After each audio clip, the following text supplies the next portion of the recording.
Hello, it is Olga Tamanova speaking to you. I'm glad and welcoming everyone who is joining us at Ukrinform today. Right now, let me announce the schedule of events for us today. At 11 we will hear from Vasil Bondar, the ambassador of Ukraine in Turkey, speaking about a meeting between Putin and Erdogan. At 2 p.m. we are going to speak about the war and education. We will have with us in Azov soon, co-founder of Smart Education, and also the Ukrainian educational ombudsman Sergei Gorbachev. Also, then we will have the chance to speak of the situation at the Ukrainian borders at checkpoints at 3 p.m. And right now, let us discuss with Dmytro Pletenchuk, the spokesman of the Ukrainian Navy, the situation in the Black and Azov seas. Hello and welcome. We know that this night the occupiers have attacked Ukrainian territory, specifically in Odessa region. What is the situation right now? What is the situation in the Black Sea? Speaking of the attack on the infrastructure, well, it has to be commented by the structure responsible for defense of this house. I can inform about the number of enemy ships in the sea. It is 11. Also, one of them is the carrier of missiles, and also there is one more in the Sea of Azov. We can see the increased attention of the enemy to the Kerch bridge. They are trying to protect this illegal structure. There are 6 ships of the Russian Federation. Most of their ships are situated to the south of the bridge, and some of them to the north. So, speaking of this Crimean bridge, we have seen some footage yesterday, some satellite images that, allegedly the bridge has been restored. Do you have any data on this? Yes, we can confirm that they fixed one of the flights of the bridge. The repairs are still going on. Both parts of the bridge, the road transportation parts, are undergoing this process. We do not have the full update whether they are ready to use, so wait for the updates. Speaking of the other possible logistical pathways from the peninsula, what is the situation with the bridges? Well, yeah, it's more or less the same.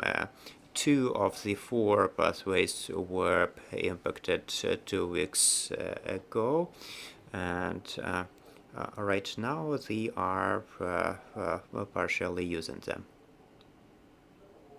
So we also can see that they are stopping the use of the ferries after the incident was one of them. Okay, so one more question I am interested to hear about is the work to restore the grain corridor. We hear from the monitoring experts that allegedly 4 ships or more managed to use these new pathways from the port of Odessa to their destinations. Is this information correct? Can we be sure that some of the pathways are already available? Yes, we have already 4 positive cases of civilian ships leaving our waters. One is currently in the waters of the Black Sea, one more in the port of Romania, which was its destination. So yeah, this corridor is available. It is being described by the Ukrainian armed forces as the safest of the existing pathways, and our military are ensuring the safety there. And also in the northwestern part of Black Sea, the Russian occupiers are not present. Yes, we know that these ships that are trying to safely leave the ports of Odessa, these are the ships that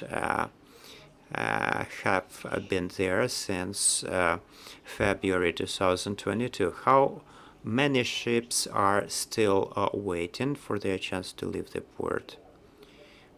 We are providing the information about the numbers of the civilian ships that they have to report to us as well.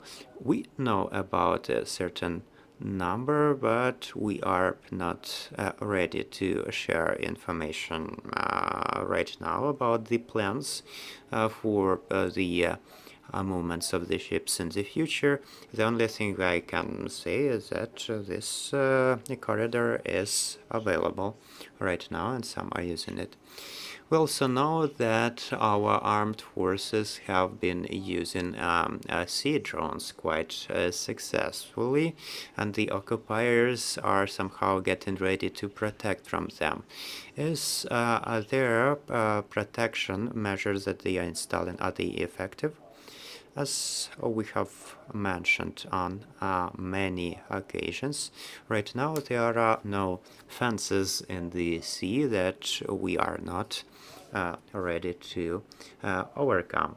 So yeah, they are trying to block the most dangerous areas in their understanding, but once again, let me remind you that it is a 19 kilometers area, and fully crossing all the access to the bridge, it's impossible, because they would have to turn the sea into a lake to implement this fully. And of course, this is something they cannot do, because they are using the occupied ports of Ukraine for the logistical purposes, for the delivery of equipment and ammunition to the occupying forces, and also for exporting the stolen metal and grains. So they need to have that corridor for their own use.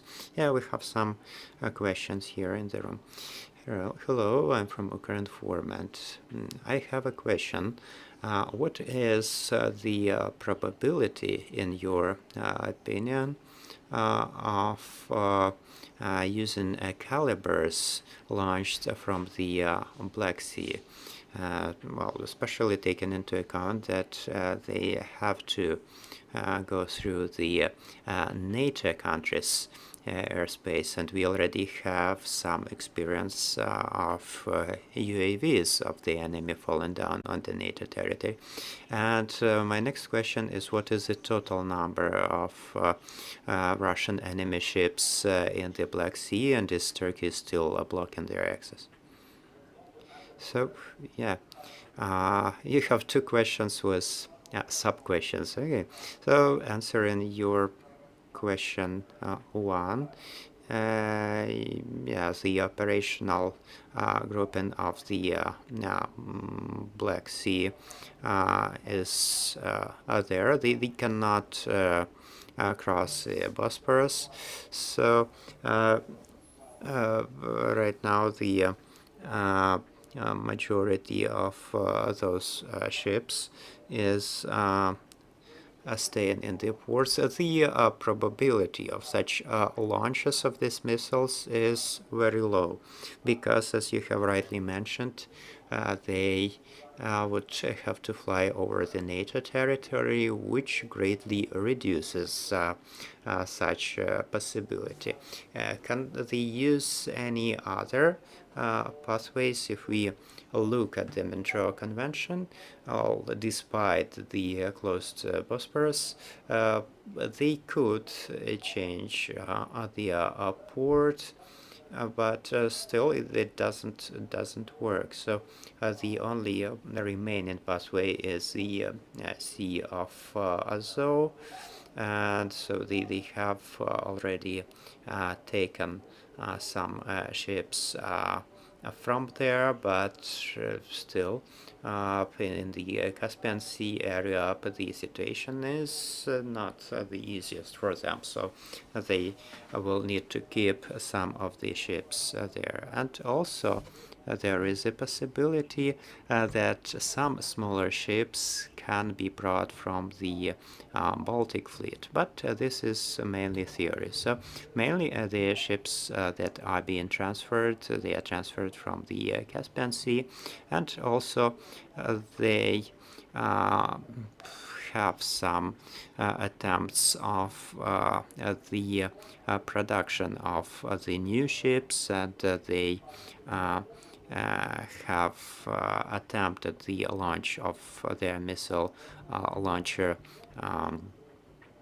Cyclone, but Cyclope, and well, it was not fully developed. Over the 2 years it was not able to launch any missiles, and it's still unable to do that. So as you can see, they are basically closed in the Black Sea. As for the numbers, there are up to 50 ships and up to 20 or 30 motorboats, and yeah, that's basically it. Also, we could also add the fleet they are using to rob the occupied territories, and the idea is to bring some of the items from the occupied territories of Ukraine to Russia first, and to reload them to other ships. Okay, our last question is about the situation in the Sea of Azov. What's happening there right now?